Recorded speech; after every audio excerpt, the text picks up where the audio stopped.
नमस्कार।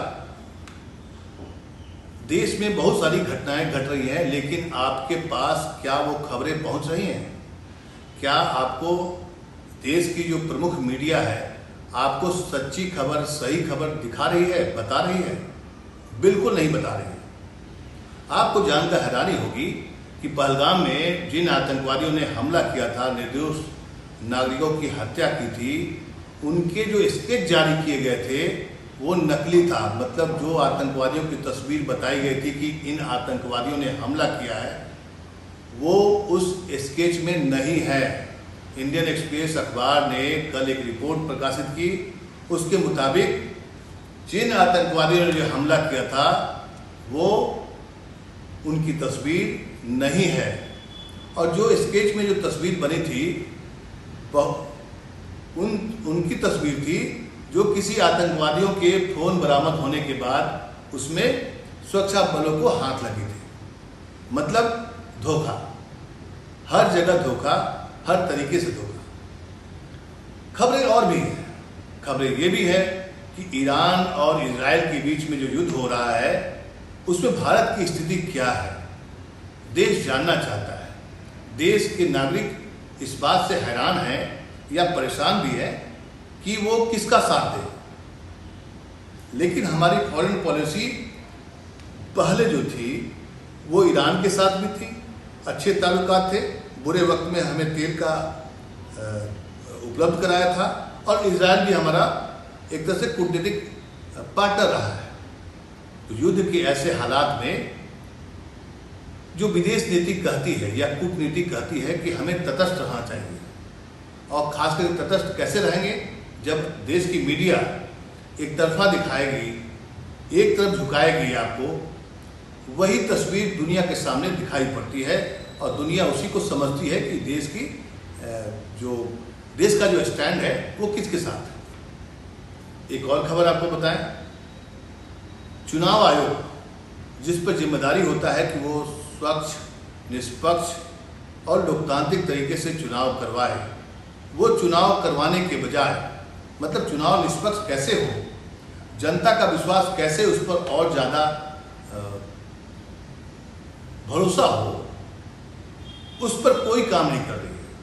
पहले एक कानून था कि अगर जो वीडियो रिकॉर्डिंग होता है चुनाव के दौरान, वो सब रिकॉर्ड रखे जाते हैं, साल भर कम से कम रखे जाते हैं, और ये स्वस्थ लोकतंत्र के लिए बहुत जरूरी होता है कि अगर मान लीजिए कोई धांधली होता है, अगर 6 महीने के बाद भी अगर कोर्ट में सुनवाई होती है तो उसी पुराने डॉक्यूमेंट्स के आधार पर, पुराने वीडियो, फोटोग्राफ के आधार पर फैसले किए जाते हैं। और कई बार ऐसा हुआ है कि चुनाव में गड़बड़ियों की शिकायत मिली है, उसको बाद में न्यायालय ने उसको रद्द कर दिया है। मतलब ये सब कैसे होता था? ये तब होता था जब आपके पास रिकॉर्ड रहेगा। अब चुनाव आयोग ने एक नया नियम बना दिया है। चुनाव आयोग कहता है कि नहीं, अब जितने भी रिकॉर्ड हैं वो सारे के सारे रिकॉर्ड मात्र 45 दिन ही प्रिजर्व किए जाएंगे, उसके बाद वो डाटा उड़ा दिया जाएगा। अब सवाल उठता है कि चुनाव आयोग को ये इस तरह के फैसले करने की नौबत क्यों आई? आखिर 1 साल पहले जो होता था उसको 45 दिन में करके उसको नष्ट करके चुनाव आयोग हासिल क्या करना चाहता है? अब तो टेक्नोलॉजी इतना आगे आ चुका है कि क्लाउड है, सर्वर है, आप उसमें डाटा इकट्ठे कर सकते हैं। पहले भी तो ये व्यवस्था थी। इसीलिए विपक्षी पार्टियों को शक होता है और चुनाव आयोग के निष्पक्षता पर सवाल उठाए जाते हैं, और ये गंभीर बात है और ये बैड न्यूज है। लोकतंत्र में भरोसा सभी का होना चाहिए, पक्ष और विपक्ष दोनों का। अगर विपक्ष कोई बात उठाता है तो उसको ध्यान से, कायदे से सुनना चाहिए, क्योंकि ऐसा माना जाता है, ऐसा कहा जाता है कि विपक्ष जो होता है वो जनता की आवाज़ होती है। क्योंकि कभी जो पार्टी विपक्ष में होती है वो सत्ता में होती है, और सत्ता में जाने के बाद वो सत्ता के नशे में चूर हो जाती है। तभी तो चुनाव में किसी पार्टी की हार हो जाती है। कांग्रेस जैसी पार्टी को हार का सामना करना पड़ा और लगातार हार का सामना करना पड़ रहा है। मतलब कहीं ना कहीं कुछ गड़बड़ियाँ थी। तो ऐसे में जनता की उम्मीदों का साथ कौन देता है? विपक्ष। और आज की तारीख में देखिए तो विपक्ष जो बात करता है न उसको सरकार तरजीह देती है और न चुनाव आयोग। ये अच्छी खबर नहीं है, ये अच्छा संकेत नहीं है लोकतंत्र के लिए। तो खबरें बहुत सारी है कि सीज फायर क्यों हुआ और अभी उन आतंकवादियों का क्या हुआ जिन्होंने हमला किया था, धर्म पूछ करके हमारे देश के निहत्थे नागरिकों की हत्या की थी, उनका क्या हुआ। ऑपरेशन सिंदूर जारी है।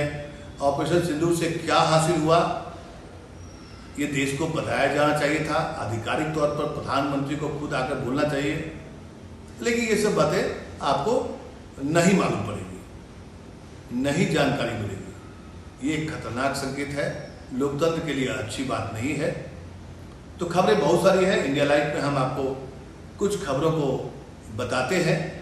एक खबर ये भी है, जैसे मैंने आपको बताया था कि चुनाव आयोग ने अब जो चुनाव के समय रिकॉर्डिंग होगा, जो उसके साक्ष्य होते हैं चुनाव कराने के, उसकी अवधि मात्र 45 दिन है। 45 दिन के बाद उसको नष्ट कर देगा चुनाव आयोग। पहले ये साल भर रखा जाता था, तो 45 दिनों के अंदर में क्यों नष्ट किया जाना है, ये भी एक गंभीर सवाल है।